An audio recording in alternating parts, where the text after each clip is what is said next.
Speak Between the Lines podcast. The shit that's uncool to talk about, we make cool to listen to. All right, we're in there. Yo, I just realized. Hold on. While I'm bullshitting. Speak Between the Lines podcast. It's your boy. Hold on.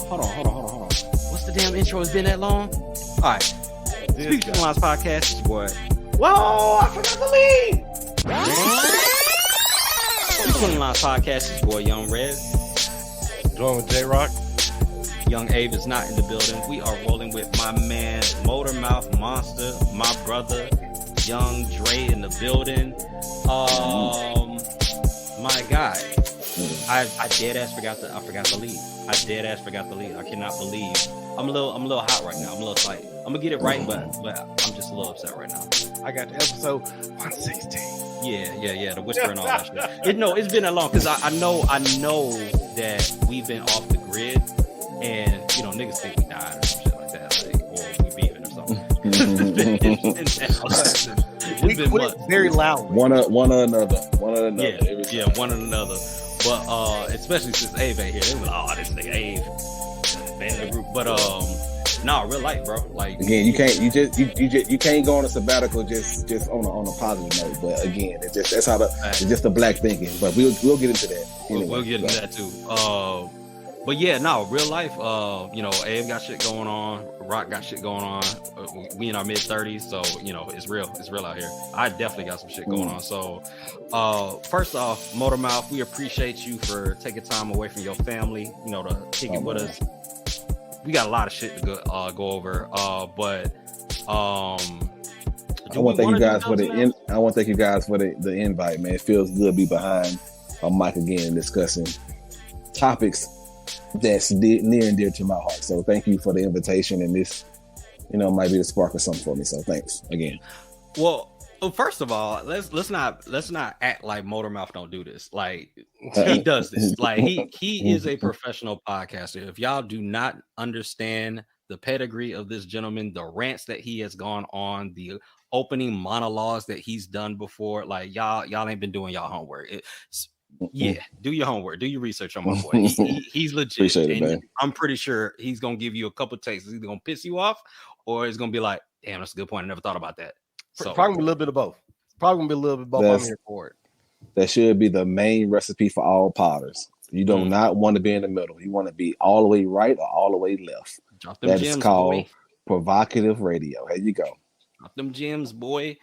Do we want to do dubs and L's, or do we want to just skip straight into the main course? Rock, how you want to play it? Man, we can go ahead and do it. I'm about to say, think quick. All right. Wins and losses, dubs and L's. Rock, what you got? Man, this week has been a huge L for me. So, professionally, I've been doing training for a minute. It's been a couple of shakeups. So, a couple opportunities weren't there that should have been. So, I'm back doing what I was doing previously. Prior to being a trainer.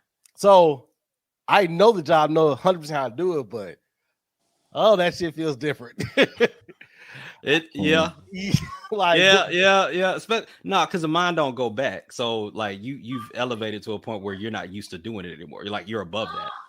Man, which is crazy because like I've done this job for let's say 8 years. Last 2 years. Damn. And going back to the job I've been doing for 8 years, I'm like, oh God, this shit is rough. Yeah. No, I feel you on it. I caught an L too. So I'm gonna keep that bandwagon going. Bro, ain't nothing worse than being stuck at home with the kids and getting a call from your wife to say she hit something. Oh, yeah, an accident. Son. Well, fortunately for me, it ain't that bad of an L. She hit something on the road, got a flat tire, right? Oh shit! First thing is everybody okay? Yeah, she's good. Okay. Like everything worked out well. So I mean, it's an L, but it's not as bad as it could have been. So she was going to get her hair done. She hit something. Tire goes flat. She's like 9 minutes away, give or take, from her destination. So she's like, should I pull over? It's on the highway and everything like that. I said, no, just take it slow and get to the hair salon because she was getting her hair done. So I talk her through it. She makes it, and we call our insurance company, and we like, hey, we got a flat tire. So we put in a roadside assistance request. Why they send this goof? And niggas are niggas, bro. And I tell you, ain't nothing worse than a lousy nigga. This motherfucker, bro. Hold on, man. This motherfucker, bro, got me so hot. So my wife is in the chair because, you know, Africans are doing her hair. And, you know, if you've ever had... Oh, she getting braids. She got 2 or 3 people working on her hair at the same time. Yeah, you already know. You know what time it is. So Africans are doing her hair. So they all automatically don't want her moving at all. So she can't go outside. This nigga comes up and says, hey, I don't know where the spare tire is. Right? So she says, okay, cool. You know, let my husband call you. He'll walk you through it. So I call him. He don't answer the phone. So then I text him. I'm like, hey, like you just talked to my wife. I'm trying to help you out. Right. So he finally picks up the phone. I tell him exactly where the spare tire is. I even send him a YouTube video with the link of how to change the spare tire for a Hyundai Santa Fe. You just got to follow the directions. Wait, he works for a towing company. He works for... Ain't nothing worse than a lousy ass nigga. Niggas and flies. This... Oh, my God. So he can't figure it out. He goes back into the store or into the salon and tells my wife, I can't get the flat tire off. And she's like, what do you mean? He was like, well, I can't get it. Right. So I call him back, and this nigga, he stripped the lug nut. Yeah, about to say, lug nut. And tried to pretend that it was already stripped. So he goes back in and says, hey, I'm not going to be able to do it. I got to go. But I'm going to try it one more time. So he goes and he gets it off by some miracle. My wife texts me and says, hey, he got it off. So we're like, oh, great. We straight, right? And he comes back in the salon. Long story short, he just says, hey, I got it off, you know, and I got the new, the other spare tire on it. So you're good to go. I'm about to head out. My wife gets out of the chair. Nigga, when hold on, should I text this? I'm gonna text y'all a picture of this bullshit, but I'm gonna tell you what it is. My wife opens the trunk. What's in the trunk? Surprise, motherfucker.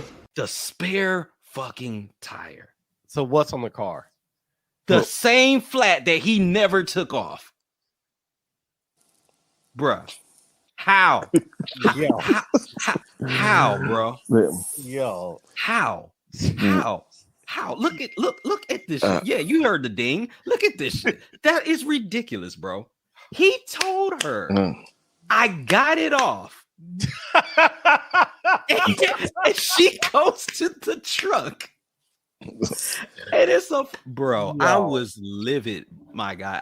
So I get online with the other insurance company. They sent another dude out there. He's like, I don't know if I can get it off because he stripped it. But he finally gets it off. Thank God. And we ended up getting the tire replaced, and it only hit us for $40. So we were straight on that. We caught a deal on that tire. But y'all got the used tire. I already know what that means. Oh, you already know what time it is. Yeah. But these niggas, man, a black person, not a black person, a nigga will abandon his own people at the first sign of adversity. He left my wife. What if she was on the side of the road and he couldn't figure that shit out? Yo, come on, bro. So he left saying that the job was complete.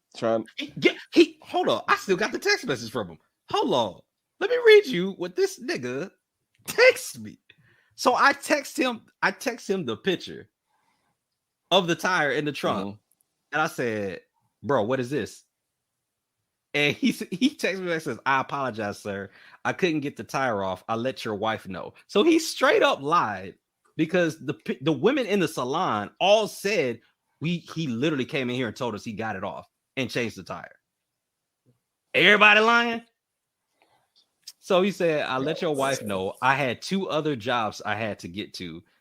And he says 2 other jobs I had to get to with the number 2. He's not spelling shit. Did y'all get it handled? Because I wasn't quite sure. So I let him know. Why do it matter to him? Why do it matter? Why does it matter? Does it matter if why are you showing empathy and compassion? I'm like, come on, bro. And concern. Why? Well, this is the cherry on top. So at the end, I said another dude's working on it. He says, well, let me know if he gets it done so I can fix my mistakes. How you gonna fix your mistake when you left the woman with a flat tire after saying you? And then when I called the insurance company said, oh yeah, it shows the job was completed. I was like, what's your cell phone? Okay. I can text you a picture right now of his completed job, bruh. Oh, niggas, bro. Anyway, what's hilarious? Niggas come in all shades, in all races, in all shapes and sizes. Oh yeah. I'm gonna bring it back to like 2 months ago. AT&T came out. This white dude, but this guy is a nigga at heart. 100% came out and said, "Okay, internet's working. Internet's not working." I'm like, okay. Just slipping. This man's like, okay, worked on it. It's like, okay, it's issue with the cord and attic. Okay, he goes in the attic, stays up there for 30 minutes. Come downstairs. He's like, hey, can I use your bathroom real quick? I'm like, sure, go ahead. This motherfucker takes a shit. Hey, yo, wait a minute. This motherfucker takes a shit on the clock at your house. That's crazy. Then goes back to like, hey, I had to change one more thing outside, and it should be working. I get a text message on my phone says your job has been completed. I look outside my window, his truck is gone, internet still doesn't work. Son. Yup. Niggas. Yep. Niggas. All shapes and sizes. Racist. Boy. Niggas. What? Y'all hilarious. You got a double or L this week, Dre. Man, I wish you would let me know. I would have prepared, man. I was prepared.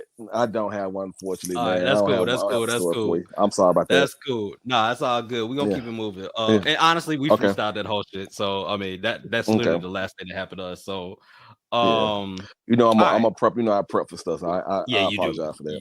No. That's my unprofessionalism. It's been a while. It's been a couple months, bro. But no, you good. I gotta get back into. I gotta get. Bro, I can't even remember the intro. It's rough right now. All right. So why are we here? We are here because social media, more, I guess specifically Black Twitter, had a shitstorm this past weekend. And no, it was not Kanye. Deion Sanders, HBCU. It's a little touchy out here right now. Dre, you probably are the most close to this out of the three of us because you went to a HBCU, right? Play football. Yeah, correct. You watched college. Yeah.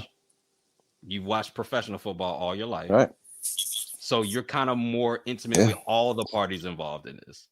So can you kind of break down what exactly happened? Like just give us a lob as far as the setup of how this came to be. Well, what's going on specifically in the Black community is people are not, we're torn exactly how to feel about the advancement of Deion Sanders getting a job promotion. But it's just a lot of different undertones and other things, innuendos that people not aware of about the situation. It's more than him leaving a swag or leaving a quote unquote lower opportunity for advancement of his career. Right. And, people saying that, what would you do? Would you leave this if you had maybe a 15% raise, $300,000 to $5 million? What would the normal person do? But a lot of the quote unquote woke people, Black Black Twitter or whatever, activists, their gripe is, why would you do that? Why would you make this move when you had so much going for at a SWAC as someone that we built for us, by us, whatever?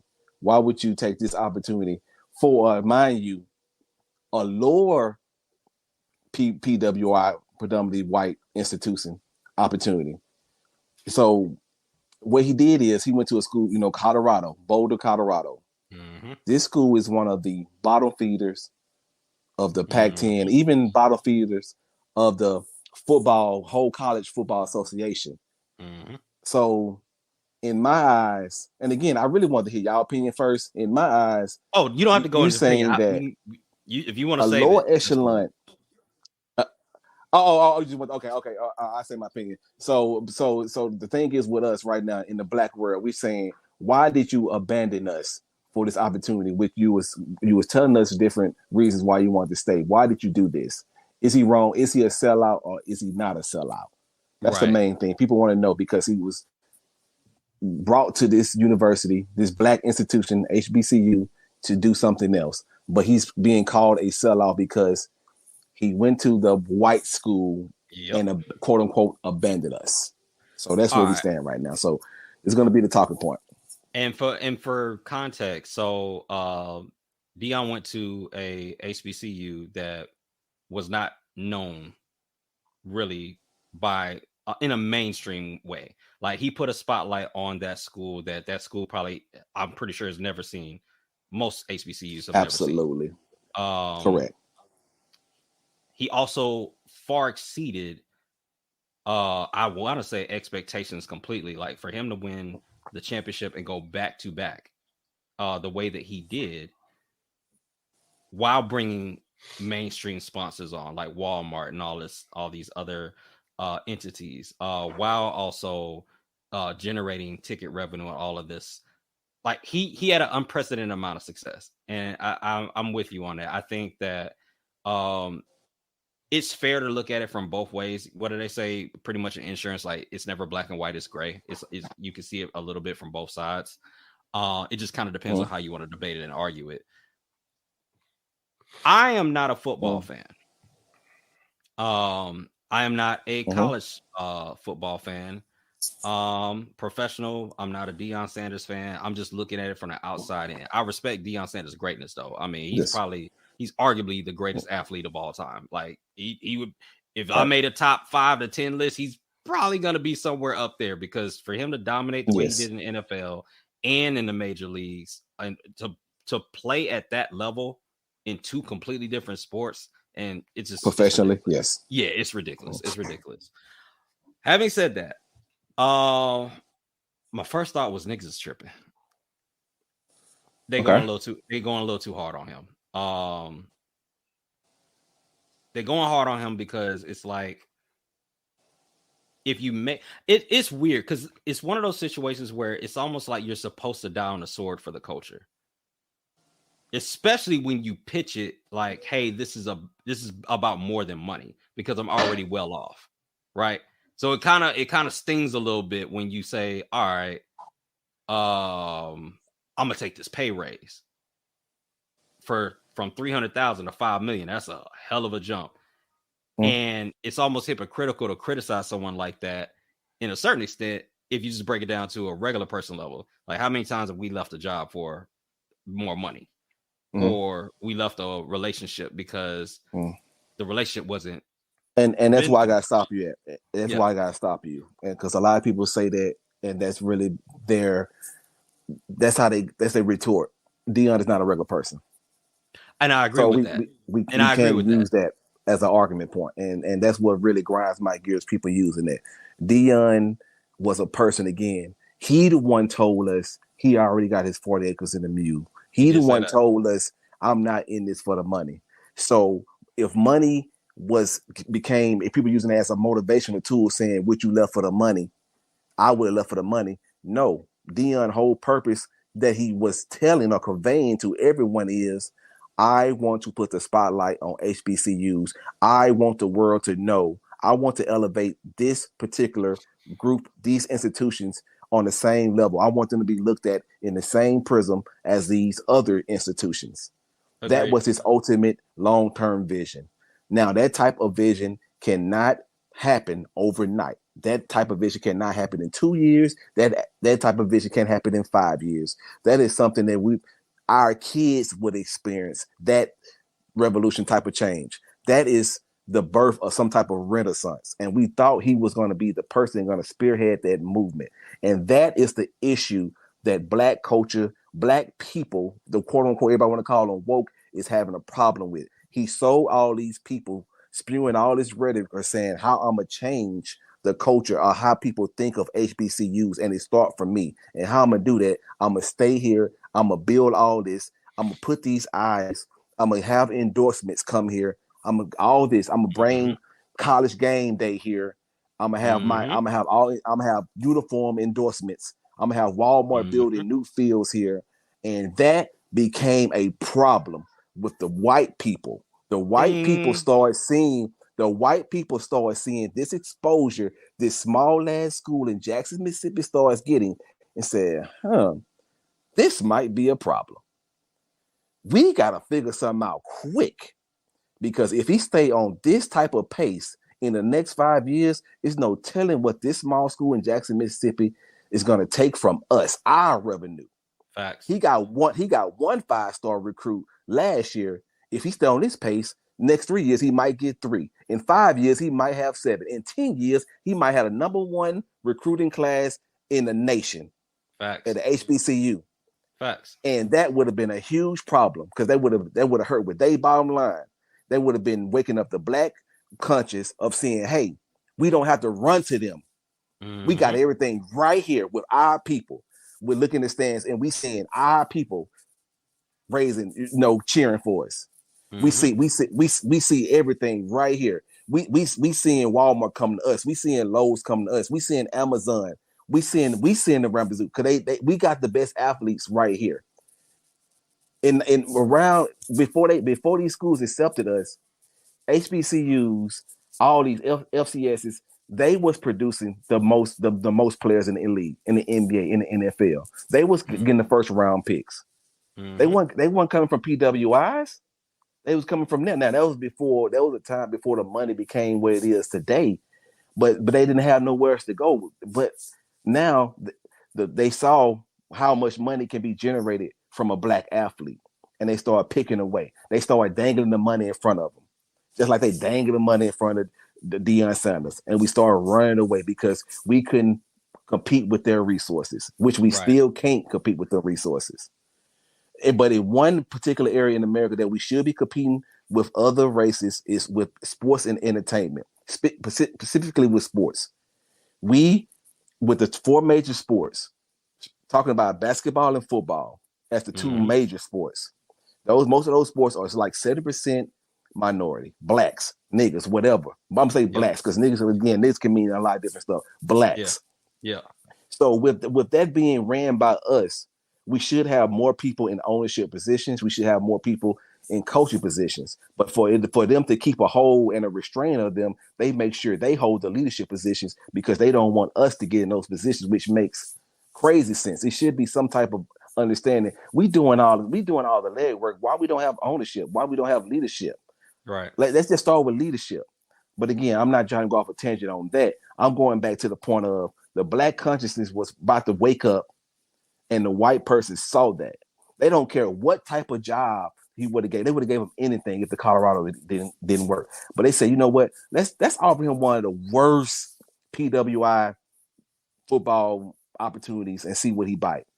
So you telling me, but in our mind, we are conditioned to think the worst PWI opportunity is the best in the country. Opportunity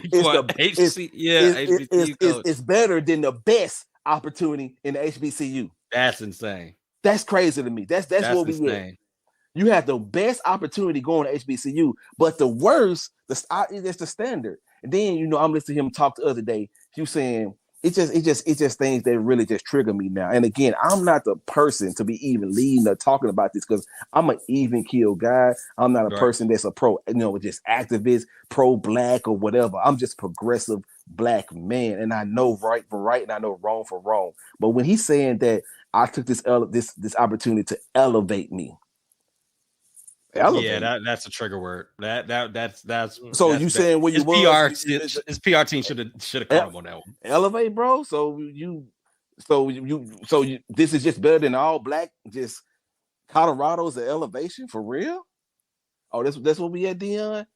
It's like, but it's just a point of everything that he was spewing and selling. It was all that church reverend stuff, man. It was we all us fell for it, and we believed that. And I'm one of those guys that actually believe that, and that's the part that hurt the most. And I think that's what's triggering all of us, the black people, the black community that's on that particular side, because we took that information and we processed it, and we thought he was the one that was going to advocate change. We thought he was going to be that beacon. He was the beacon of hope. Like, okay, we haven't had this in a minute, but but the crazy thing is the white people peeped it before we did. They saw it, because the wild thing about this whole thing, he been having leading the reins of Jackson State for 3 years, and everything which was fabricated and lies he was spewing. But in actuality, it was working. It was working, bro. This dude right now, for instance, you having CNN all the way to ESPN talking about a coach at Jackson, Mississippi. Right. A HBCU. Right. Is leading the headlines everywhere. The exposure was there. It was talking. Like, these major institutions was getting, they was getting scared. It was a problem. If you would have kept winning, if you would have kept pulling those 5-star, 4-star recruits away from them, it was becoming an issue. It was long term. Again, it would have been a long game. Again, it's something we would not reap the benefits until probably 30 or 40 years until you really see the ultimate change. But he would have to stay there. This dude would have had a statue built from him. It would have been a monumental statue for the change. He would have been right next to. It'd have been the greatest thing he ever accomplished. Yeah. Well beyond his football Hall of Fame. It'd have been the greatest thing he ever accomplished. Florida State. It would have been, man. Again, I had deep conversations about this. I cried. I got emotional. It hurts me because it pains me because most of black people don't understand. They don't see the bigger picture. They saying what you would have done. You know, oh, anybody would have took this $5 million. The dude, he's moving up. Well, he could do the same. He could do the same thing there where he was doing. No, he can't, man. He can't. It's over. So, kind of doubling back to my initial thought and statements. So, when I first heard it, that was my thought. Niggas was tripping, right? Yeah. Then I started listening to different people's takes on it, right? Yeah. So one of the things that kind of rang true, and Rock, I'll let you get in here, obviously, but Dion made that commitment, and he said he was going to do those things, and Motormouth basically listed off a lot of them. You know, I'm gonna bring sponsorships to this to the school. He did that. Winning, he did that. Revenue, ticket sales, and all that, he did that. But one thing that kind of popped up when I was looking at people's takes on it was the team, because there's a saying, you're only as good as the team around you, and I don't mean the players, the school. Yeah, apparently, and again, this is rumored, but apparently there was a beef between Thomas Hudson and Dion, and he's the president of JSU, if you guys aren't familiar with him. And this is obviously, take this with a grain of salt, because this is coming from Dion's camp itself, right? But apparently the funds, as far as like the celebration money, didn't go to the football team. Apparently there was some undercutting of deals that Dion had that he kind of messed over. Same thing with ticket sales. They were saying like if over 20,000 people come to a certain place or come to an event, that I guess Dion was supposed to get a cut of that, right? I'm not saying that it's a money thing per se, because that was my first thought. My first thought was the money. But after starting to hear about different things that were probably going on behind the scenes, the inner workings, especially like I guess it goes to like holding everybody accountable. So like the president has a mission statement on the school website, and I'll read it real quick. It says, as president of JSU, Hudson's goals are to enhance the university's legacy and expand its global footprint while fortifying the school's mission to produce ethical and technological advanced global leaders who properly address societal problems and compete effectively. So that's the mission. So ideally, if you're the president and you have someone like Dion step into your program and he's having the success that he's having, you would think that you would go arm in arm with that person, right? Mm-hmm. Yeah, you would think, yeah. Does anybody know if he even got a counter offer? Well, because I heard he did get an offer, but it was at the end. I mean, we just got to be honest. It's just from it's just honest transparency. If they're going to do a counter offers from a Jackson State perspective, it's no way they can come remotely close to $5 million, because as we currently stand, it's just a different ball game. They can't compete with those type of schools financially. I don't think they have. And that's why. So let's pitch it like this. Because they won championships back to back, right? Yeah, back to back. All right, cool. So after the first chip, you couldn't negotiate like, hey, because you got to think like there's an enormous amount of revenue that's coming into the city. Like I think I forgot the number, but that homecoming, I think they made like $9 million. I might be super underchanging them, but they made like $9 million just off homecoming. Okay. So you don't have to like do a contract where you say, okay, well, we're going to give you $4 million or $5 million. You could have literally been like, I bet, like you're bringing the people here, because a lot of the niggas that are criticizing him, they don't donate to HBCUs. No. They don't. Probably a majority of them didn't even support the school before then. They probably weren't even going to football games. He was the one bringing people to the games. He put butts in seats. You could have literally just pitched it like, all right, bet. Like, we're going to split this ticket revenue with you. We're going to offer you a set salary just based off of what we can do from the school. You got alumni that donate money all the time. Like, you didn't have to get to $5 million. You could have, especially if you're for the mission, if that's the mission statement that you're putting on a school website, and you got a guy coming in saying, hey, I'm going to change the way people look at HBCUs, that's a team effort. You think you would be partners with that person. I just think that if what they're saying is true, that's sloppy. That's nasty. And that doesn't excuse Dion. Dion would still catch the heat for leaving, because if you're really about the mission, you got to rise above that. But at the same time, it's just like everybody got to do their fucking job. Like, you plant seeds. But I'm gonna say this though. But do you think Jackson State and they administrative staff with coaching staff or whatever with faculty is the first one to have this type of issue? Like I no, get they're it not. That, you know, it's not. this you type know how of many financial aid lines, but you know but this happens quite everywhere in any type of establishments, black or white. I don't want people to lean on this like this is a one-on-one type, number type thing that this is the reason. No, black or white school. This could have happened anywhere. This happens everywhere. So I'm not pitching that. But what I am saying though is, if you're really about the job though,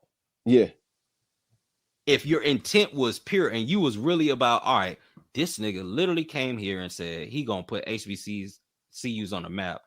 I got an opportunity with him, like, to change everything. How do you fumble that?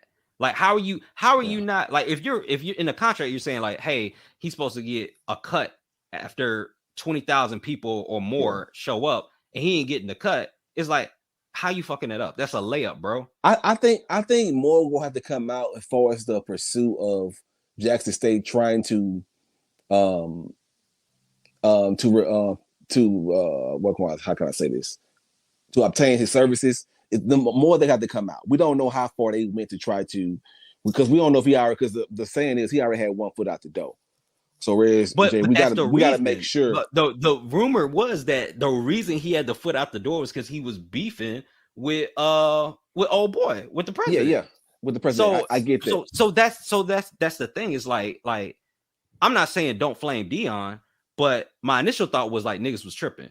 But then as I learned more about it, I was like, okay, well, niggas may not be tripping, but you got to flame everybody then. You got to flame everybody involved. Definitely, it's a high probability that is the case, because during these last 3 years, Jackson State has seen an influx of money, finances they have probably ever seen in the institution. Never. They didn't know what to do. People got sticky hands and all of that. And that's something that should have been vetted. They should have had some type of infrastructure set up to neutralize or protect them from this type of incident. Because again, no one was really prepared or understood the impact of a hire of Deion's Sanders status. And their finance company they most likely wasn't prepared for this. Again, a lot of money was going under the table. But again, I'm not putting this not a black or white thing. This definitely not an HBCU thing. This is just a thing that kind of happens when this type of situation happens to an entity like this. Right. So again, and I'm not absolving Deion, but I mean, but I'm just trying to look at both sides. It's just like, all right, like if you come into the school, you beefing with the president. He ain't paying what he's supposed to be paying. You paying out your pocket for players' meals. Yeah, like half his salary. You did the tennis court. You got the tennis court resurfaced. You finished off the players' lounge. You did the designs in the building. You doing all this stuff out of pocket while he's not honoring his part of the deal. Like, that's a problem. Like I'm not saying don't flame Deion. I'm just saying y'all got to get everybody, bro. And I ain't seeing a lot of energy towards the school. Yeah. I think if Deion would approach this differently, far as it would have been uncharacteristic of what I'm about to say of him to do this. But if he would have approached this more on the action side, which the action was definitely there, and not being so verbal about what he was doing, the backlash would have been half is what it is right now. Because that's the main issue. Him talking this talk, saying, I am swag. I'm doing this. This is the reason I'm here. This is my calling. I don't want to be a coach, but I'm here for this. The George Floyd incident brought me here.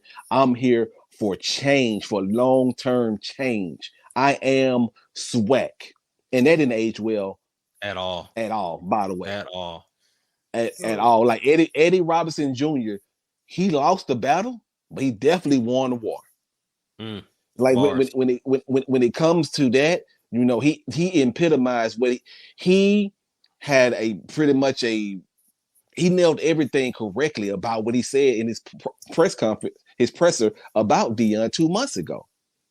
You know, he said swag is built off legends, and he have that pressure on him. That's what Eddie Robinson saying. Eddie Robinson Jr. saying it's pressure. It's real pressure. He don't know the pressure of being a coach at a historically black institution. He's here just with the cameras. He's here just for the opportunity. He's here to jumpstart his college career to get to a main institution. Because like he said, he wanted to skip the line. He didn't want to go through the rigors of being an assistant coach or whatever at a school, at a Florida State or whatever, then become a head coach. He wanted to be a head coach somewhere at a smaller school, I guess, like Jackson State, put some on his resume. Now he has some resume credentials. Now he can go and get an opportunity at a PWI. That was his main objective. But if that is your main objective, say that. Say that you was, in a sense, you basically want to use a smaller school to build your name up. Say that, bro. Like right, just instead just of keep it a buck, saying, saying all this other stuff. What you trying to do, and what you plan to do. You want HBCU. Your vision is to have HBCUs on the same platform, to have the same exposure, have the same accolades as a main PWI school. No, that's not your intent, because that's something that can't happen overnight, brother. That's something that can't happen overnight. Yeah, and I'm coming this with the least amount of knowledge about it, and I've seen the initial statement that he made, but was there an initial statement by Jackson State coming into it that also was their vision?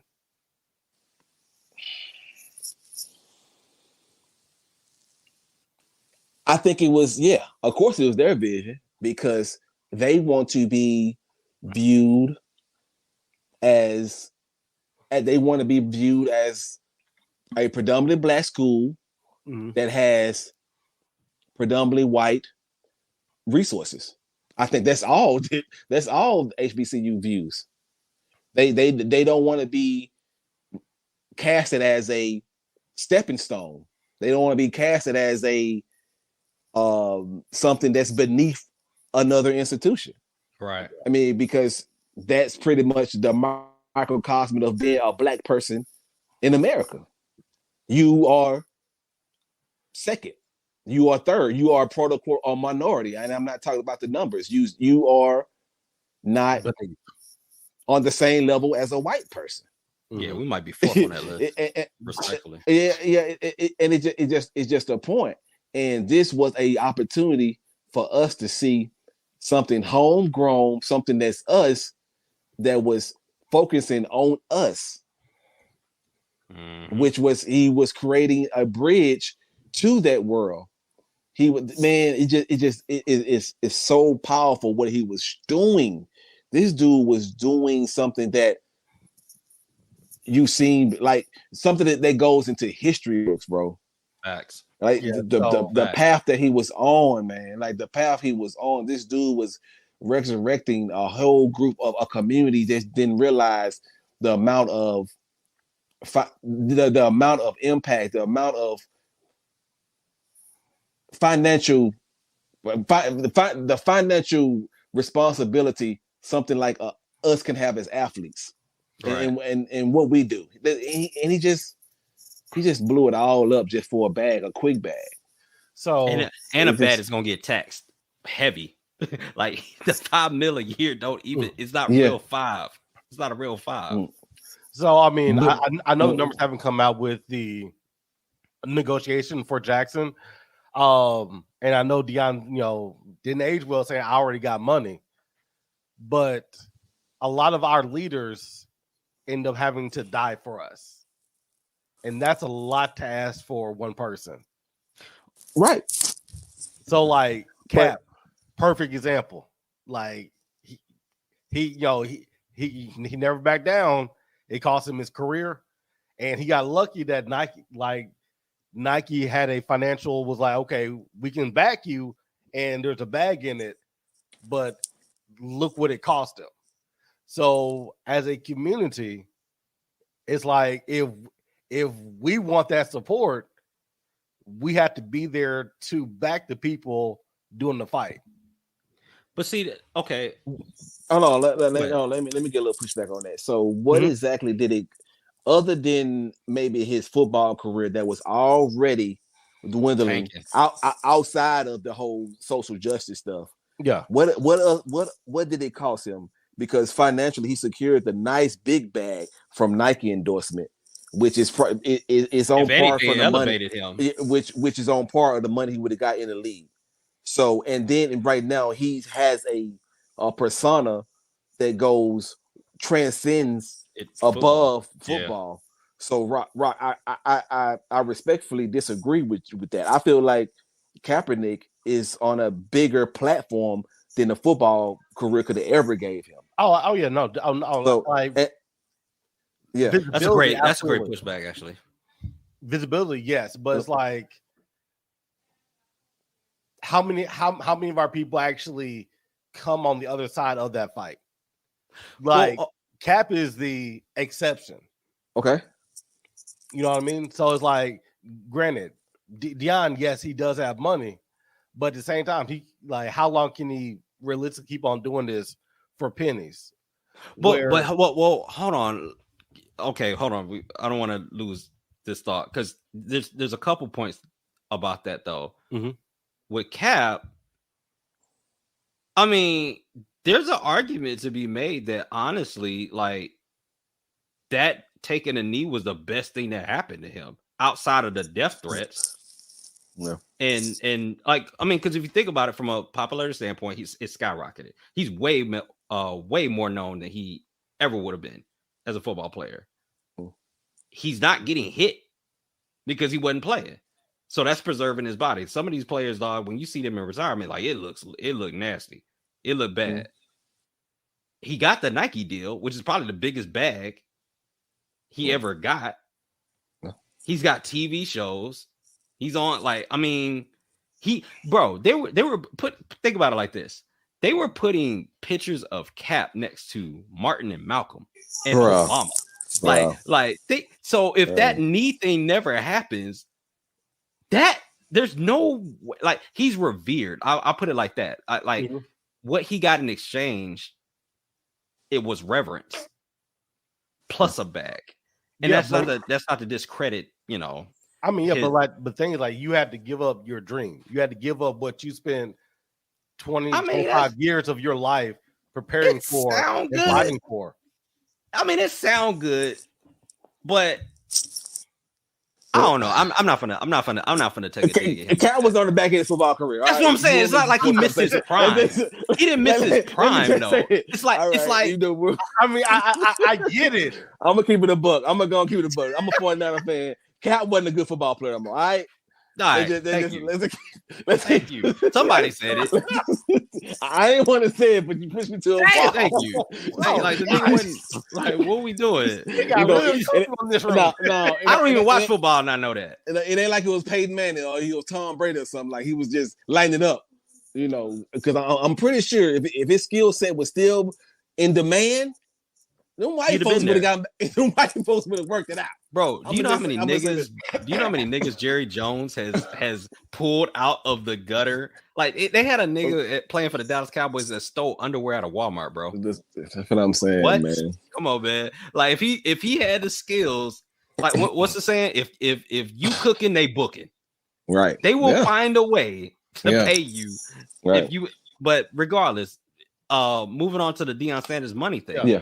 I don't know if Deion really has money like that. Like, because if you think about it, that's about crazy. that. No, that's crazy you mentioned it because I had a deep conversation about this earlier. You're right. Yeah. Finish your thought. Okay. So, what was the most Deion made in a year? That's a good question. He retired in the early 2000s, and he was a cornerback.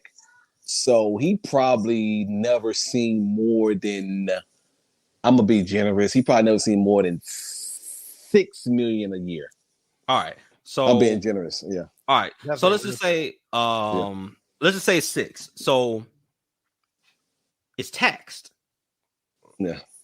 Which means that's like 30 to 40%. Yeah. Mm-hmm. Being a ball player, he probably seen 25 million total in his career.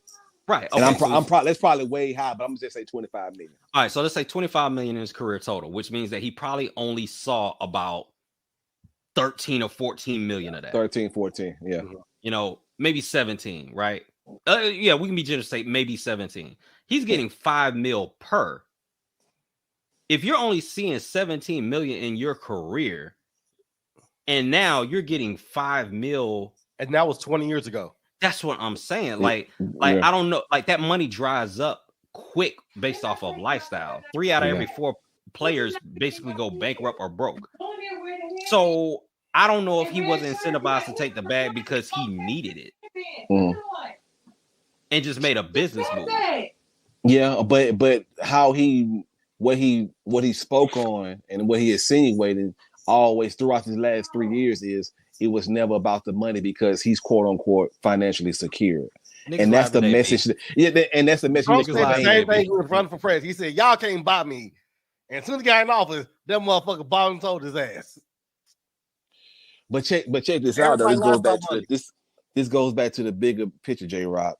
If he would have just held his position even for 2 more years and stayed on the same trajectory that he was on with J State, what you think his value would have been then?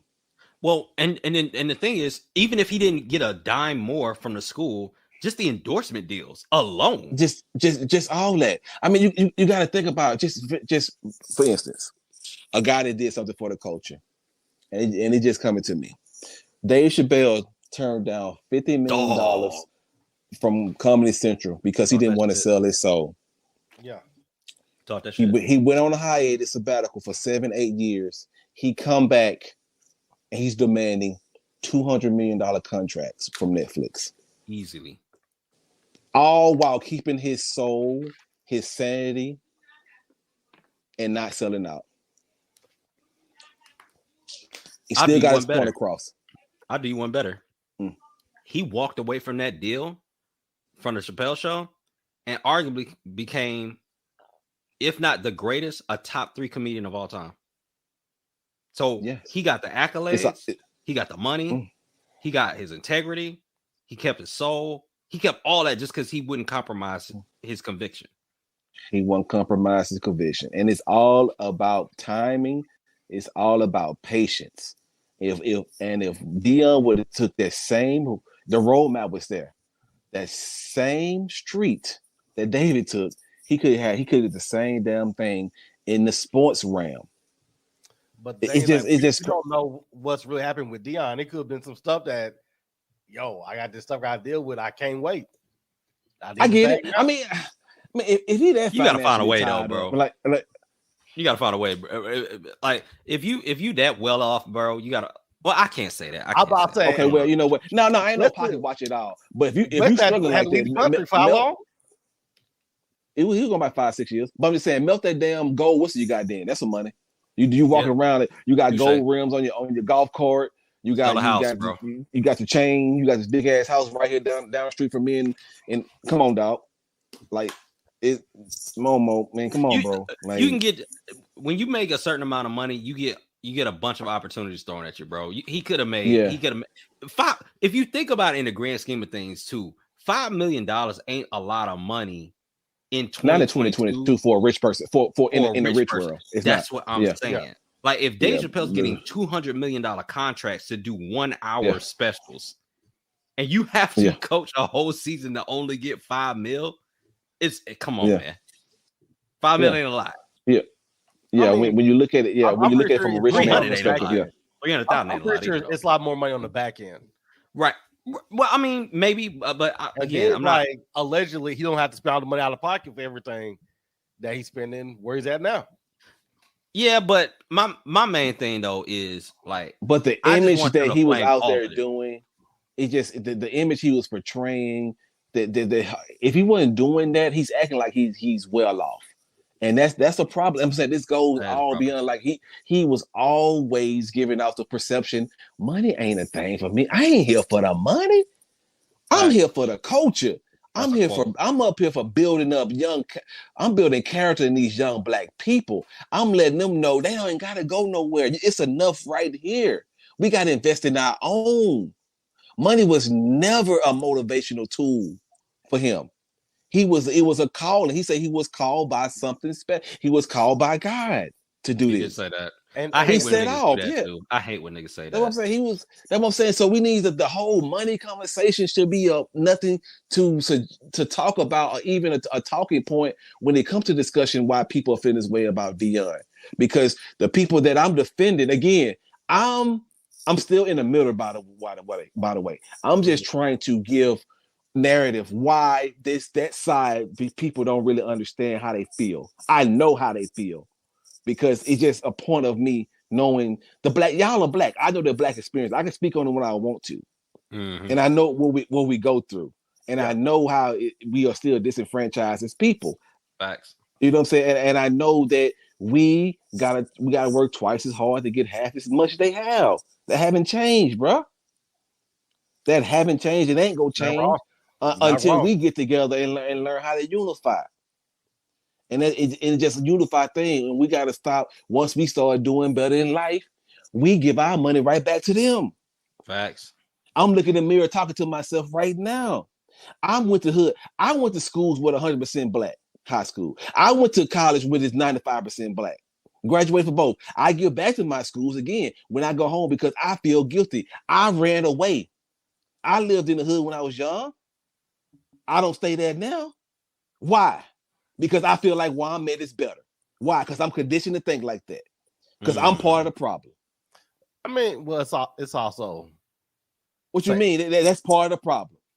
Why not get with a group of young people and try to build what you got at home or somewhere else? Real estate, why most of where we stay we consider that the hood? Right. I'm too good for that. You too good for that, Rock? You too good for that, Reds? Right. So it's just a point, man. It's just, we gotta do better as a group, even on our small scale. But we need people like him that have the cash in, that has the money, I think, that has the resource, have the connections. We need him. He need to pull all his other rich brothers or have those connections and just unify and make that. And everybody should have got into that mix and made it happen. But it was happening. But the white folks saw it before we saw it, and they put an end to it quicker than fast. And I think you kind of crystallized it when you said that they took the best HBCU job and then said, all right, let's offer them the worst. And then he took it. And go run into it. The connotation of that, like the message that it sends off is wild. That is a wild message. It's like I'm vomiting in my mouth when I think of that. Like that's where we are. It's like we can pick one. We can pick one of y'all best off with our worst offers anytime we want to. Do y'all think he ever goes back? Hell no. No. Now I would say this: if he succeed, I definitely see him donating and contributing and just doing special appearances and stuff. But far as I guess put his words, regressing to the regressing going you know, that's shit. Not my word, but that shit hurt. So taking the elevator down per se. No, he ain't doing that. That's a step down. Oh, going back to your people, we're a step down. Oh, that shit hurt. That's tough. Yeah, man.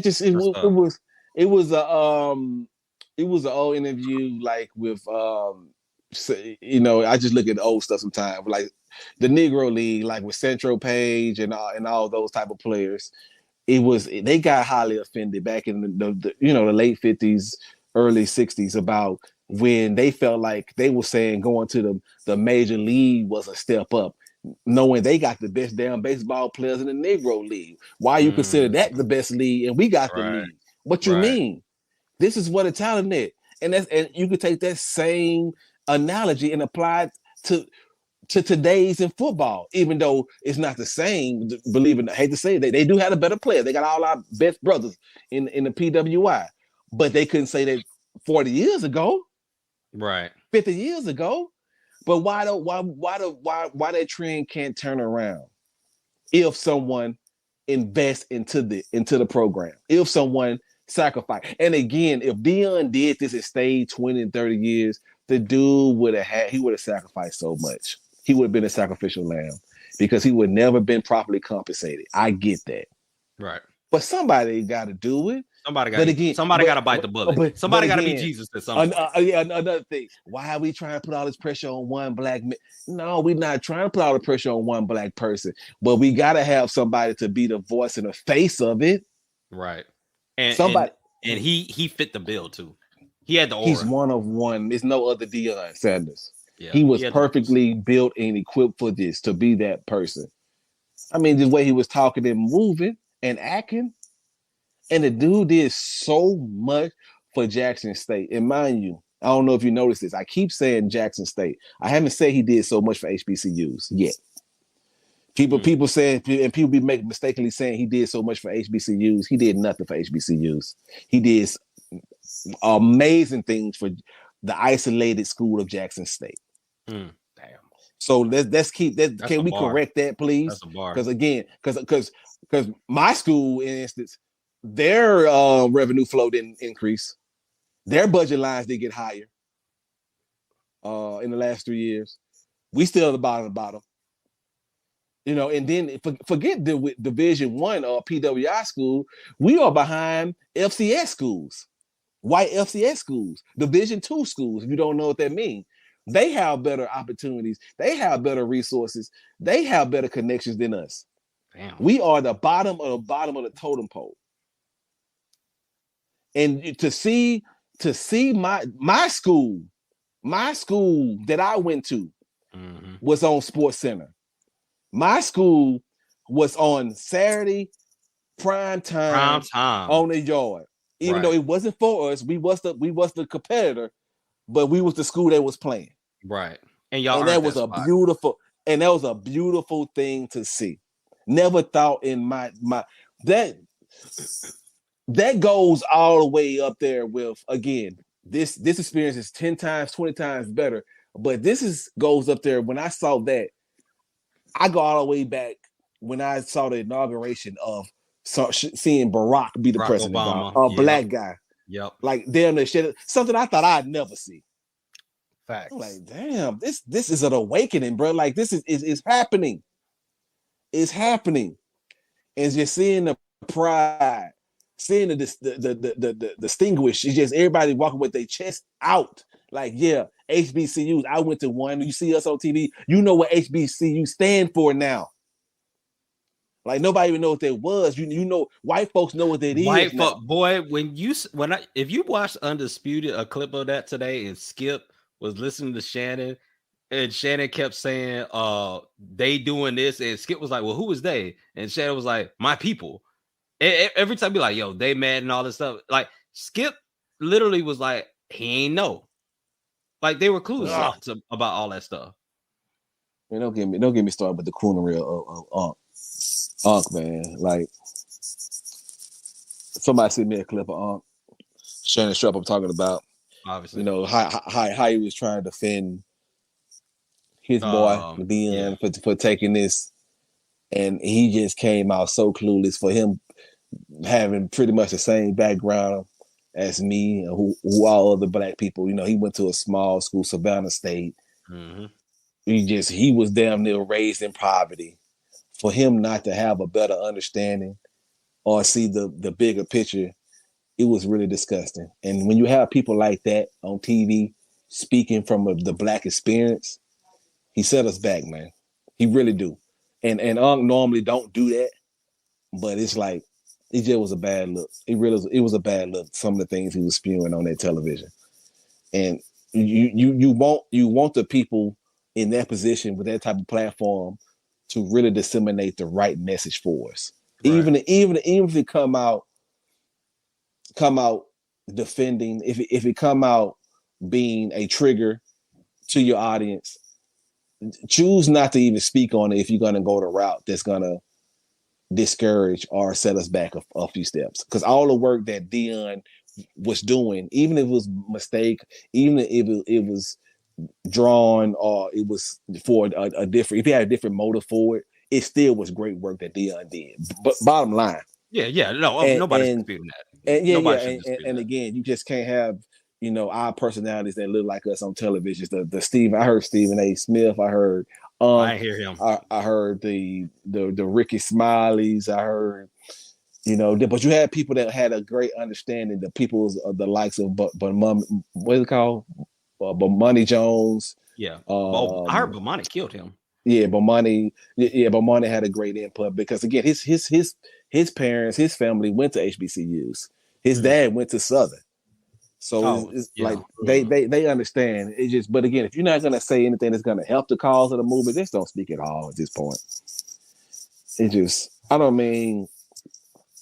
know, man. It's just hurtful for me even kind of going through my time, my timeline, my feed, and so many people, it's not seeing the real reason or the bigger picture. They honing on certain situations of they don't see the totality. They figuring and honing on certain things about like the money of what he did, or why a person can't move on in their promotion in their careers. No, bro. It's not. It's bigger than that, man.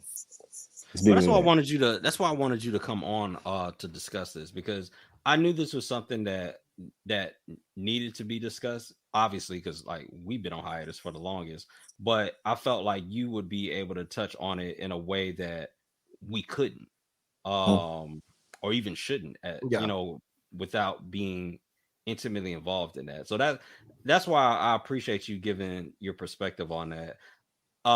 As far as Shannon Sharpe, I will say this. He normally hits. Like these are the moments that he's normally he's money at these times. So maybe he's compromised because he's friends with Dion. Or if you want to go with the whole conspiracy theory, I mean, you could shoot it from the standpoint of like the higher ups kind of spun everybody in mainstream media to say it was okay. I mean, but like normally, even if it is mainstream, like he goes against it normally. Right. But I mean, again, he would be compromised from the integrity standpoint. But I mean, like you could take some like the Kyrie situation where everybody and their mama was blasting Kyrie, and he didn't even say shit. He didn't even say nothing. And then literally the Jerry Jones thing happened and everybody got their capes out. No. Don't go to Jerry Jones. Let's talk about Kyrie. And again, I'm not here trying to take your show on hostage, by the way. But I want to speak on Kyrie. Yeah, shoot. See, first of all, do anyone on this panel know that Kyrie lost his shoe deal, right? Yep. Okay. Tell me this. How you guys on social media, right? Mm-hmm. Rarely, but yeah. Okay. How many people on your social media has been talking about Kyrie losing his shoe deal? Maybe like 3. I've only seen like 3 people post on it. Do y'all see a problem with that? Yeah. It's a huge problem. Yeah, and this is the thing.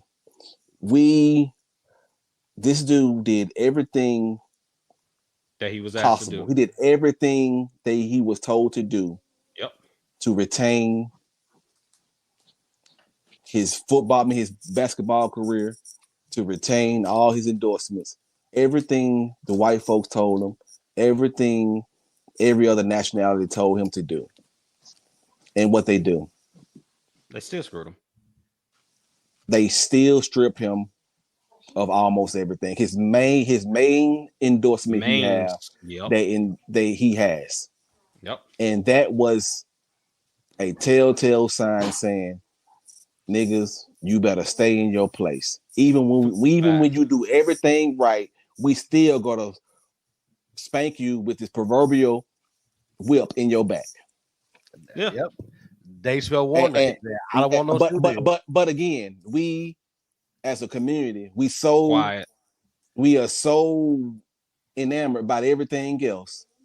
With the booties, with the Dion, with everything else, where we have this injustice thing going on right in front of our face, and you probably have one iota on your timeline talking about it. Right. And the machine is built like that. But we so built on trying to protect ours. We don't protect ours. And this is a best example you can have right here. And again, this is so alarming to me. And I'm going to keep reiterating, I ain't no social justice warrior. I ain't a person that can be an activist, but I am a person about right and wrong, and especially when it pertains to my people. And what's going on with this particular situation is so discouraging. It's so almost incriminating. I haven't seen one major outlet talk about it. It wasn't on Sports Center. It ain't on CNN. If it is, it's just a little bullet point. It's nothing. They trying to hide it, but the higher ups. It has been done though. Right. But our people should got together and said something.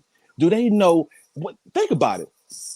If LeBron James, Giannis, KD, Jason Tatum, Steph, unified and said, I ain't playing another goddamn basketball game until y'all re-sign or reinstate this main contract.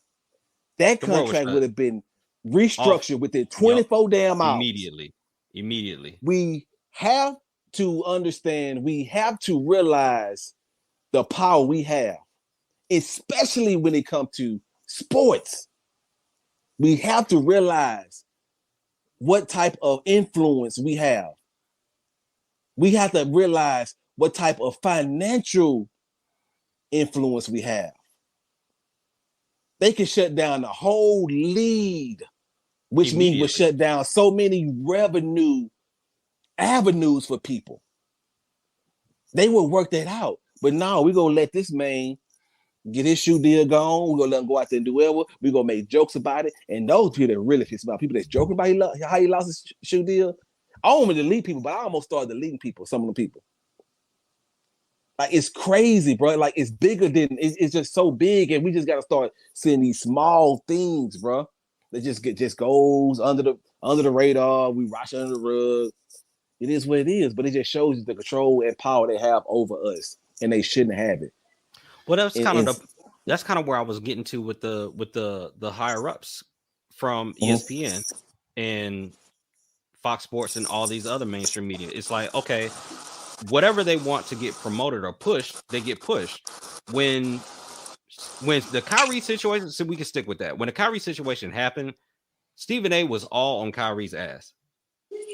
He was killing him for every little thing. Kendrick Perkins was killing him. All these people had the green light on Kyrie. Like, the higher ups, we know what race they're most likely not, had the black people with the green light to shoot him. The moment something popped off with Jerry Jones, it's quiet. The moment something popped off with Brett Favre, it's quiet. Like, there's more. Like, I mean, look, respectfully, Deion Sanders, did he do some fuck shit? Yes. Not gonna say he didn't. There's no way in hell there should be more energy and hatred aimed at this nigga than Brett Favre stealing millions of dollars to do a fucking volleyball court. That's crazy. Yeah. That's crazy. You know why? Go ahead. The reason that Brett Favre is not receiving that much hate and vitriol from people is because look who he stole from. So from the white people. Poor, white, black people, that doesn't matter. That doesn't impact anybody. You know, nobody's missing that money. Then on top of that, he's a white man. People thought I was gonna say because he's a white man. No, the main thing is who he stole from. They don't mean anything, and it's gonna be like that until they're voiceless. Right. So again, it's like it get to the point of it's a social dynamic and an infrastructure in America that really has to be changed, and it has to be reviewed from a person that doesn't have any type of how can I say this? You don't want them to have any type of, you want them to have a impartial view. You want them to saying that I want to institute change for everyone, not the people with the power, not the people that doesn't have any type of financial leverage. I want everyone to have some of the same playing field. And again, that came to the point of, hey, they not missing the money. They don't have the money anyway. They don't know how to report this crime. They don't know what's going on. They not missing it. So Brett Favre, good. But anyway, I just want to get a little note on that. You can go. No, that's real talk. That's real talk. Damn, I had a point about the I don't know if it was Kyrie or Kanye. Oh, the Kyrie thing. So here's the thing that is disturbing about the Kyrie since we're here. And him losing the shoe deal. It's bad, man. And him being suspended as long as he was, with Brooklyn not saying nothing. Remember, Brooklyn wasn't saying nothing. You couldn't find Brooklyn. I'm laughing not to cry, bro. The sad part about it is there was literally one, and Nick Friedel punk ass be on ESPN popping shit off on NBA Countdown and all these other shows like he's somebody grilling Kyrie. But the question is, what exactly did he say that was anti-Semitic? I've never heard one person give me the exact quote of what he said that was anti-Semitic. He posted a link to a video that he probably didn't even watch. And we don't even know what in the video is anti-Semitic. And I'm pretty sure that most of the people that are crucifying him didn't watch the video either. So they don't even know what's in the video. They probably heard a snippet, be like, oh, well, they said this and they said that, and said, oh, well, it's anti-Semitic. My nigga, he didn't say it. The producer, the director said it. Are you going after them to make them apologize? Are you having Amazon take the movie down? Oh, Amazon's still selling it. Oh, it's owned by a Jewish person who's still moving units off of that.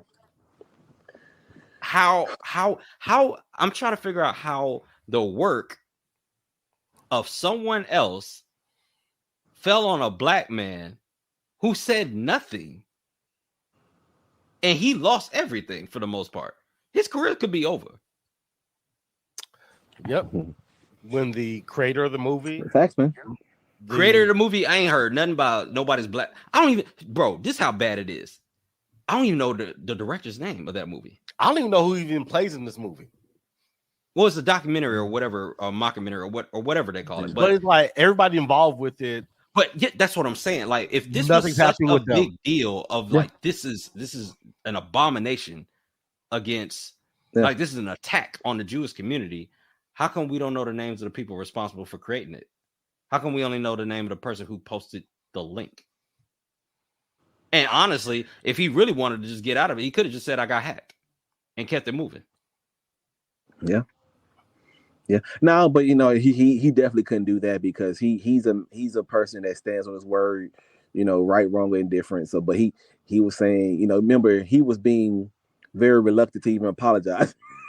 Well, okay, so, but that's the frustrating thing about Kyrie. Kyrie is a dumbass. He's a smart dumbass, but he is a dumbass. And he allowed them to use him. Like as intelligent as a brother as he's supposed to be, or he portrays himself to be, he puts himself in a lot of stupid fucking situations. He do. That are easily rectified if he really thought it through. But he wanna be a smart ass. He wanna look down on people, and he gives license for people like Stephen A. to bash him because you can't really refute what he's saying because there's a kernel of truth in it, even if it's not complete. Yeah.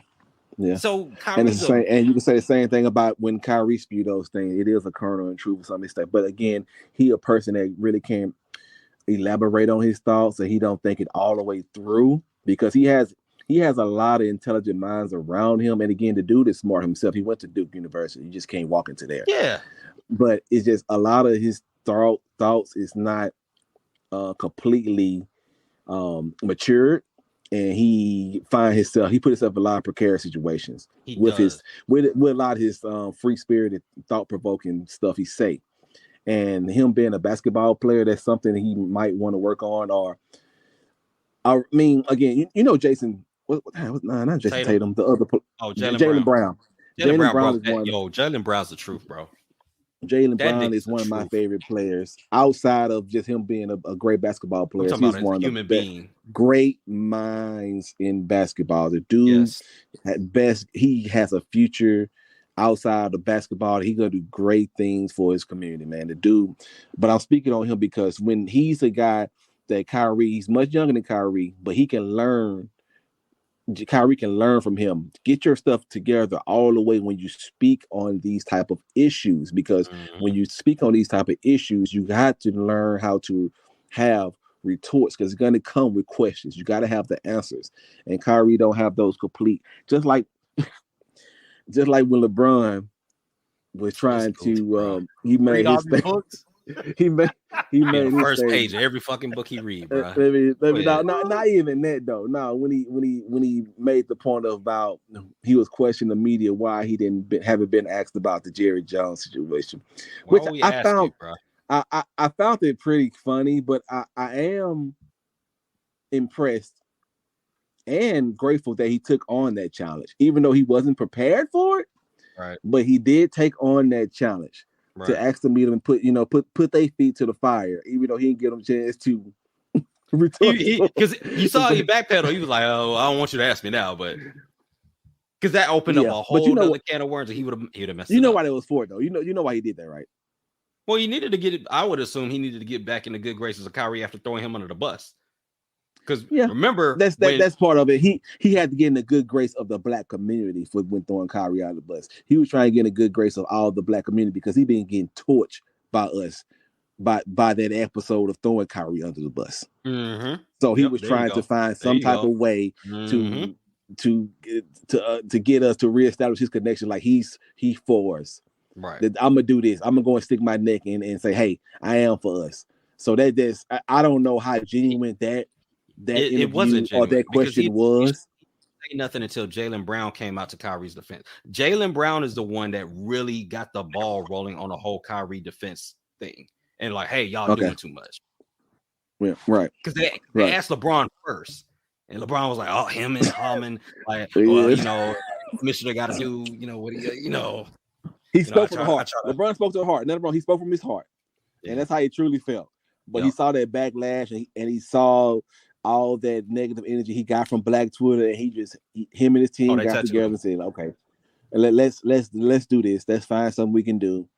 All while, keeping together our relationship with all our endorsements. And that was his best answer. Wasn't a great answer, but it was something. And he did highlight the point. So he gotta look both ways when he crossed the street. Yeah. I mean, he's a $1 billion guy. But again, when you have that type of money and you really for the people, you call that type of money, that's fuck you money. Like you got generational wealth. You can say what you want to say and don't worry about the repercussions of money because your life selfishly is set. A la Kanye West. He's the perfect example of that. He's like, I'm gonna say what I want to say. Y'all go get this. Y'all call me whatever. Y'all getting this. Y'all get my truth. Now it costed them millions, billions. But again, I was about to say, I think Kanye's a perfect example in the opposite why direction. Not to do that. Because yes, having $1 billion is fuck you money. But losing that Kanye lost. What did he lose? $1 billion and 1.5 billion in a day in 24 hours. Like yeah. But Kanye, he hurting, Kanye didn't. No, he's not hurting. But I'm just saying, like Kanye initially, now in the last like week or so, like he said a lot of shit wrong. But that initial Drink Champs interview, he really didn't say nothing wrong. Like it wasn't smart, but it wasn't wrong. Well, I mean, but even Dave Chappelle hit on it. Like the anti-Semitism, like, okay, who do you think owns most of the music labels, the record labels? The record labels. Right, but who owns it? What race do you think they are? Them. Whoever they are, like Dave Chappelle said. Yeah. Right. They ain't black. Yeah. Do they profit off black people killing each other? Yes, they do. Mm-hmm. You look no further than Tupac. Tupac had more albums out after he died than before he died. Who's making that money? The label. Streams for artists that die go up tremendously after they die. Like we're promoting, we are incentivized to promote a certain type of music. There's certain music that gets dollars and promotion put behind it, and there's certain music that don't. You are not going to see people like Lupe Fiasco and a lot of these rappers that are conscious, like Common, like people with a message that's going to get pushed to the forefront. You're not going to see that. You will see a bunch of dumbass niggas in front of a camera flashing guns, talking about drugs with women twerking next to them because it promotes a certain lifestyle that keeps the machine going. Right? That's what Kanye was saying. He wasn't wrong about that. That's not anti-Semitism to point out the fact that, hey, it's a little funny that this group of people are doing this to my community, especially when it's actually the group of people. Dave Chappelle said it best. When it's a bunch of black people, it's a gang. When it's a bunch of Italians, it's a mob. When it's a bunch of Jewish people, it's a coincidence. I ain't heard that. That was a great monologue. Dave Chappelle is a genius. He literally, bro. That's the SNL monologue he did. Yeah, I'll text it to you, bro, after we finish. But just to kind of give you like little tidbits from that, because Dave Chappelle is such a master at his craft, and to me, he's my favorite comedian of all time. He is to me is the best to ever do it. And I love Eddie Murphy. I love Richard Pryor. I love Chris Rock. I love a lot of people. Dave is far and away the best comedian ever. Okay. But how he weaves in and out of his message, he talked about Kanye saying that Kanye's not crazy. He said that. Yep. But him saying certain things out loud is crazy. In essence, what he was saying is he's not wrong. It's just not smart to say it. You saying that shit. Like, why would you say that knowing the powers that be that could do what they need to do? So he made a whole joke routine about they. Who is they? And it was brilliant. Because at one point he's saying, hey, I'm not condoning what Kanye said, but not because it was wrong, it's because it wasn't smart to say it. And I'm gonna check it out. He's right. Like Kanye up until the Hitler shit, I don't know what the fuck. I don't know. Here's the thing with Kanye, and Kyrie's the same way. These two idiots have a lot of intellectual points that get sacrificed for their vanity and for their ego. Absolutely. They will tank a message just to try to look down on somebody. Like it's so frustrating when you have a good solid point and you can let the media or whatever entity strip that point away from you because you said one stupid thing after. Bro, you cannot be like, oh, well, I love Hitler because I'm Christian and we supposed to love nigga. What? I stopped it. I love Hitler. Come on, bro. Everything No, I mean, you can't. Yeah, he's saying things like, Hitler did a lot of good things, especially Hitler. Everybody does good and everybody does bad, bro. Especially Hitler. You can't say that. Even when you just got to take operative words like especially. Don't do especially Hitler. Like, be smart. Be smart.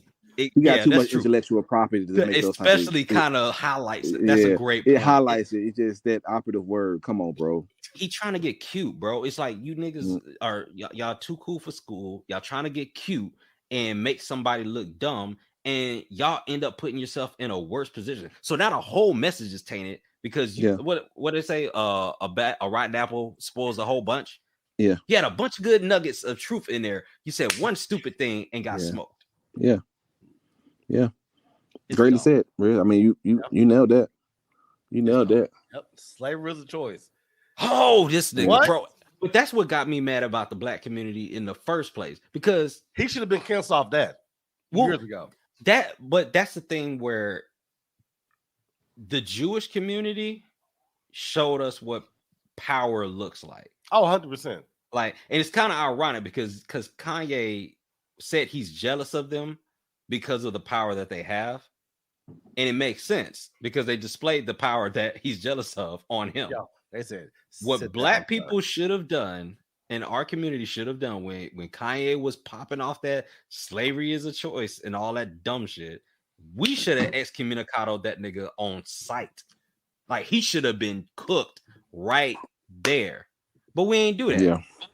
Because black people, it's weird. We're this weird hybrid animal because in one aspect, we don't support each other for shit. But in another aspect, we kind of support each other too much. Like, we let certain niggas get away with so much stuff. It's like, well, I'm still buying Yeezys. He said slavery is choice. Like, I'm still supporting. I'm still going to buy the album. I'm still streaming it. Like, that's stupid. Yeah, because we're so forgiving. We the most forgiving group of people out there. But when that anti-Semitic shit came out, what they do? They smoked him. Cut him off Like, at the it didn't take them a week. Exile. Out of there. Like, he got destroyed. They did what we should have done to him. 100%. And he fucked with the wrong group. That's all that was. They was like, oh, okay, cool. You want to point us out? Bet. We're going to show you exactly what we do to people like you. That endorsement deal you got, gone. Oh, you think you finna go to the studio? Yeah, we finna smoke all that. Oh, you think you a billionaire? That Forbes list? Yeah, that guy etched and sketched off. Yeah. Yeah, we gonna cook you. Bro, it's just stupid. It's just stupid. I don't even want to talk about LeBron no more. I was about to get into the LeBron thing. I'm frustrated, bro. It is. I mean, it's very frustrating. I'm gonna have to check that David Chappelle because I want to speak on it, but I haven't seen it, and it sounds like I just haven't made time, and I forgot about it. Kind of forgot to see it. How long is it? Like what? About 15, 18 minutes? Yeah, about there. Like 20 at most. Oh, really? Okay, that's longer the better. 15:22. I'm sending it to you right now. Okay, longer the better. That'll be great. Yeah, but as a community, even at the level that we are, what do you feel? What can we do to better the cause or do our part as far as impacting or provoking change in instances like this to avoid the instances of the Deion Sanders, the Kyrie Irving, even following money to places that we came from, like creating everybody, even America. Again, we don't have to be on the level as a quote unquote white person. We can build our own communities. You know, you ride around, you see Chinatowns, you see nice Hispanic areas, you see Korean areas, but you just never see a booming. I ain't gonna say never. They far and few between nice black areas. We have one here local in the DFW area. When you go to the Duncanville area, you know they got the what they call it, the Black Wall Street. Black Wall Street, which is a dope place. I get it. We got Atlanta, Georgia, where black people flourish, and that's probably the most remote area that we can count on in America. But we need more areas like that. What can we do to have our own, and we just really won't have to count on saying that going other places is better or it's an upgrade or a level up? Like, what can we do?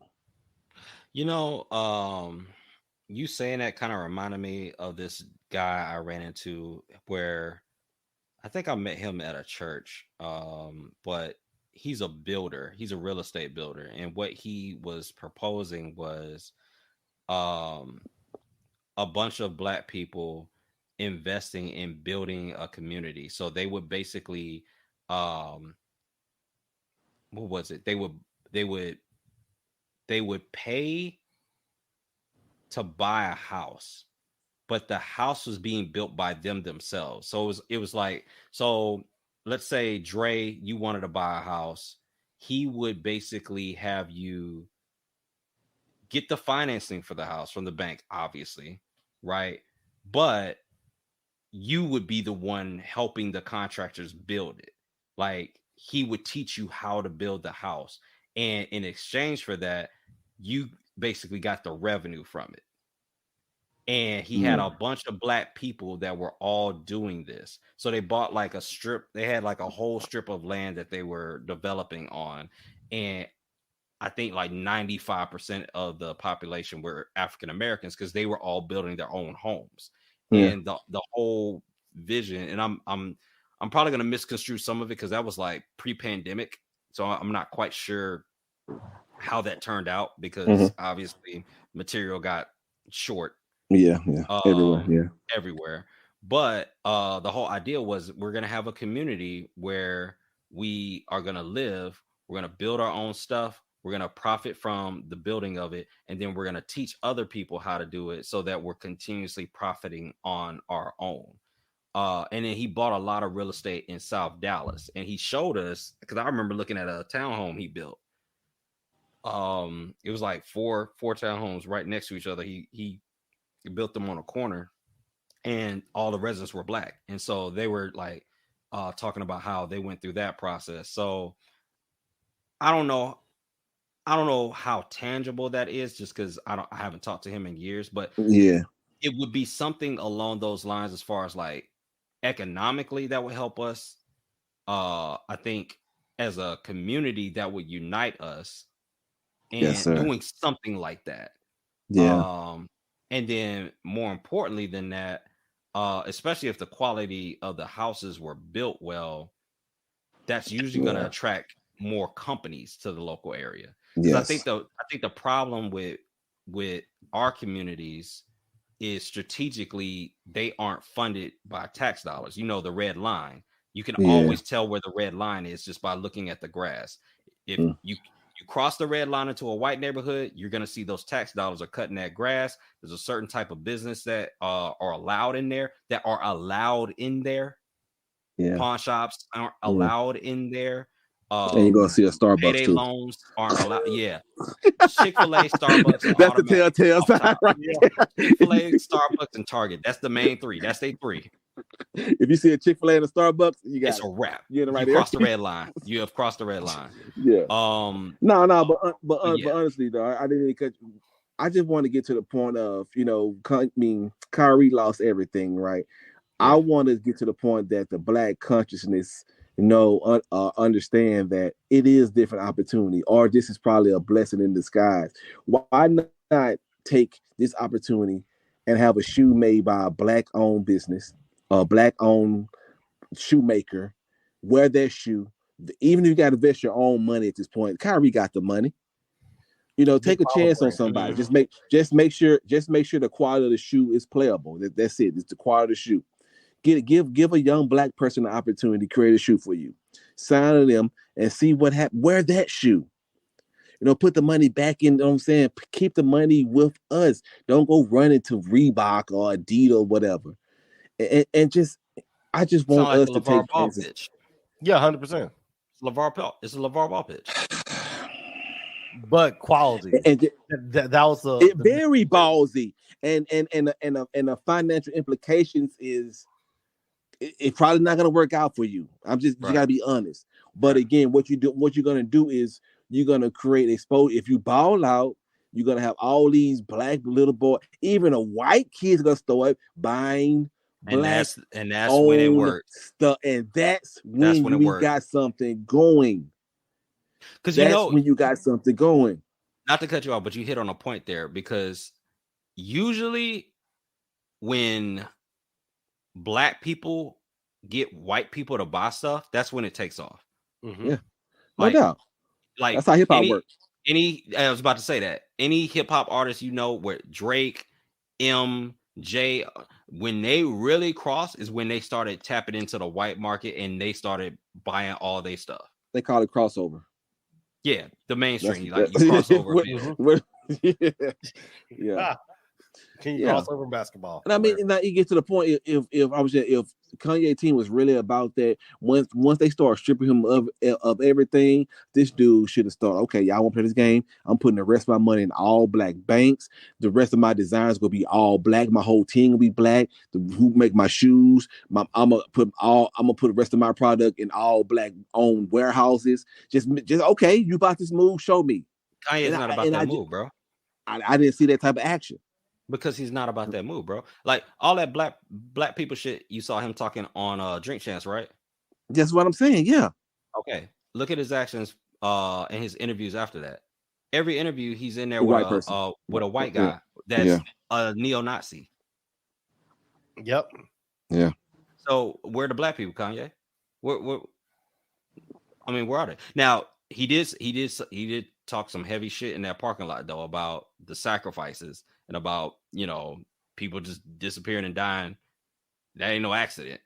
So the crypto people. No, when he was talking about Jay-Z, Beyonce, and all these other people, and how like people that die, they don't just die by happenstance. Like when someone close to you goes, like how he lost his mom, and he made another point about some other celebrities that lost people close to them, like when I guess I'm paraphrasing. I gotta watch the video again. It's been a couple weeks, but he was spitting some real shit in a parking lot. Okay, I gotta see that. I don't know if it was TMZ. I'll text it to you because I gotta say, it was so good. I literally saved it because I thought they were gonna scrape it off the internet.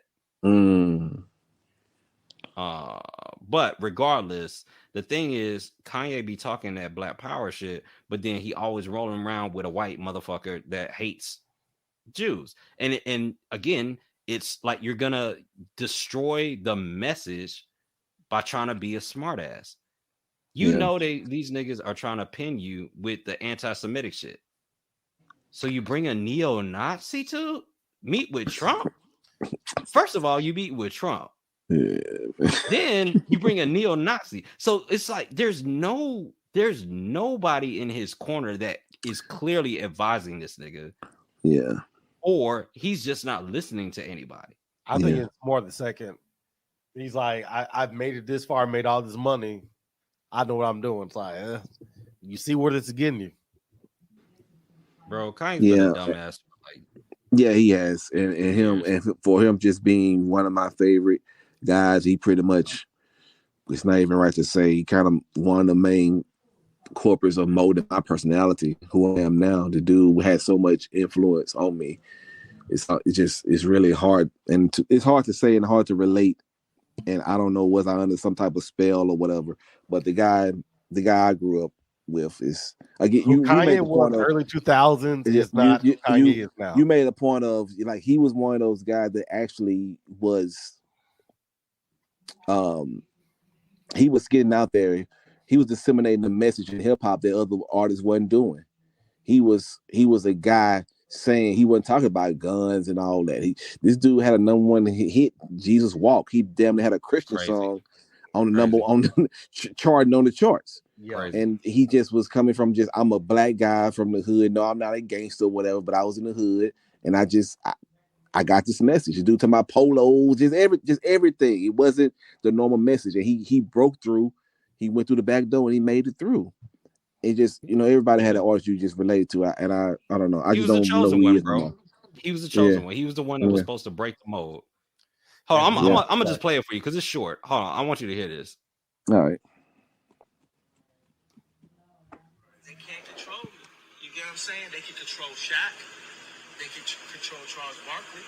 They can control LeBron James. They can control Jay-Z and Beyonce. But not you, man. But they can't control me. You see, it ain't no name I won't name. Exactly. It's up.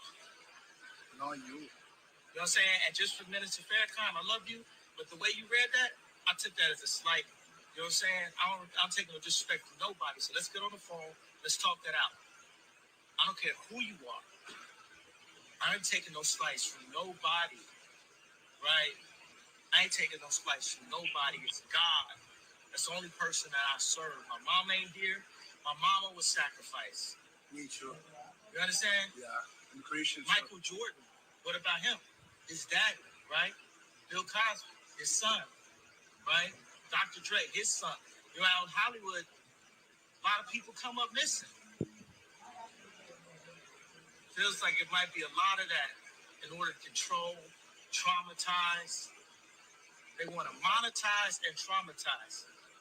And God loved me. You understand? They hit me. Gap, Adidas, all that away. Still, Forbes, who hate me, right, had to write net worth $400 million. Jesus is king. God loved me. That's the more important thing in life. That's the thing. You know what I'm saying? And this truth is going to be heard. Y'all can't send none of y'all Meek Mills, y'all Puffies, y'all Lil Boozy, none of these names, none of these people that have to listen to y'all. I never killed nobody, right? I'm the pussy that never killed nobody, right? But that means I can say whatever I want and not go to jail. All right. So ego obviously started popping in at the end. But yeah, he when he said MJ's dad, and I remember that vividly. Like, that's strange, bro. Because MJ dad just wound up dead. Yeah. Out of nowhere. Never solved. Yeah, that is a cold case too. Like, Yeah. It's like when you get to a certain, like, it's just, again, man, I think Kanye playing with the wrong people. But he's also not serving us the way, and by us I mean the community, the way that he could, because either it's the meds, because he did point out, and he did share that text about that dude, his personal trainer, that literally said, hey, let's have this conversation, but you can't cuss, and either A, we're gonna come to a consensus basically, or B, we're gonna put you on those medicines and you're never gonna see your kids again. It's gonna be night. I do recall that. Yeah. And that was real because his Wikipedia page literally changed within an hour. Like, they had a before and after where it listed all the celebrities that personal trainer was tied to. Within an hour, all of them names were gone. They completely changed that Wikipedia page, and apparently he's was in the Canadian military and all this shit. It's like, how the hell did you get to Hollywood, bro? And how did you get linked to Kanye? Like, it's a lot of weird stuff, bro. Man, I mean, I feel like Kanye, if we really get deep dive in Kanye, that's a whole different podcast. At this point, because we don't have time for. The Kanye, bro. I have a lot of conflicting thoughts, again, because I try to keep the personal, when I speak on him, I try to detach the personal connection and come as objective as possible, which is almost impossible to do, because again, I keep telling you and just implying the impact the dude had on my life, bro. Like, it's beyond, it's almost to like that fandom level. It was really high. So I don't know. It hurts me to see where he is now. And was he ever the guy that I thought he was? I don't know. I really don't know. But yeah, I would say yes. If you saw did you see the documentary on Netflix? That's what I'm saying. That was one of me watching that, bro. That was something amazing, bro. Time Portal. Yeah, it was, bro. That was like, this is the man that I fell in love with, right? This is the dude and where he's at. And this is it kind of it verified, or it confirmed the reason why I was such a big fan of him. Because I forgot until I watched it again. Like, it kind of, okay, all right, this is what I felt. This is who he was. Because I forgot it at one point. Because I couldn't defend him anymore. I couldn't say nothing. I just truly forgot why I was such a big fan of his until I watched that documentary. It's because I feel like that's also why we're also the most forgiving group, because we look at who the person was versus who they are. Like, right. Kanye, Kales, Cosby, we like, oh, well, they did all these things, but they did all these things for the culture at the same time. Yeah. It's like we like to separate, okay, the art from the artist, or what they did versus what their issue is, or what they're being alleged of. Yeah. I'm with you, but fuck R. Kelly, bro. I ain't with that one. I feel you though. Okay. Kale's done anyway. It don't matter. How you feel about him? Yeah. I feel like the writing is on the wall for him. Yeah, I feel like Kanye, in that documentary, we saw the purest version of him, and Hollywood has perverted him. And whatever entity that he's associated with, they've really perverted him, as far as like they've tainted what he was. He's almost unrecognizable. Oh, definitely. Kanye today is vastly different from Kanye early 2000s. Right.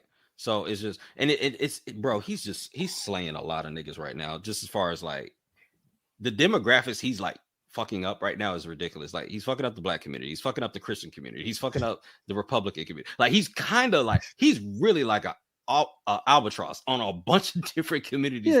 I mean, he's definitely he's dividing so many different people. Like, he's really not doing good at all for any group of people. I don't care what side you are. He's just a detractor, dog. He's not good. He's a cancer. He's a cancer to the culture. He's a cancer to the black folk. He's just a cancer, a walking cancer at this point. All right, man. Well, let's wrap it, bro. We gonna have to do this again, though. You gonna mess around and make me start potting for real again? Yeah, because this is therapeutic. Like, when last time y'all pod? Like, what is this? What you looking at? What? So what? 3 months? 2 months? What? Nah, it's probably been longer than that. Hold on, let me see. No, I don't think it's been that long because we did somewhat couple last month maybe. No, I'm gonna tell you right now. All right, so our last month, that ain't bad. Our last episode was September 19th, bro. Okay. And the episode before that was May 5th. Yeah. So y'all did 2 episodes in last. We are definitely on 7 brand months right now. Y'all did 2 episodes in 6-7 months. Once a quarter, it looks like. Yeah, literally, like. No, y'all ain't once a quarter. That's about once every quarter. Yeah, nah. So we started off the year slow. Our first episode of the year was February 5th. Then we took a break until April 2nd. And then we caught consistency on April 20th. Okay. Like 2 weeks. And then 2 weeks after that, on May 5th, we dropped one. Okay. Third quarter. Yeah. And then September. Okay. Y'all, if y'all go pod like that, man, y'all need to at least honor or make a commitment saying, you know what, if we go pod once a quarter or once every other month, we gotta put at least 3 to 4 hour pods out there. Facts. Pick some long boys out there. Do it big, and just have it highly entertaining and have it structured. You can do it. I mean, again, like you said at the beginning of this podcast, you said, you know, everyone has life. We older. Everybody got families, got kids, got grown bills. You know, and you said, and make sure you got to your audience. It ain't no beef within y'all team. It's just everybody's got other responsibilities. So, facts. Bet. All right, man. Well, let's get up out of here. Motormouth, Dre, I appreciate you. Appreciate it. No, bro. This was therapeutic. I needed this. I didn't even know I needed this. Rock, love you, bro. You already know what it is. Check us out on any streaming site, maybe once every quarter. And you'll catch up with us. We gonna figure it out though. But anyway, man, it's your boy Rez, J-Rock, Motormouth, Young Ave. I'll holler at y'all. Speak Between the Lines podcast. We are out. Holler at your people, man.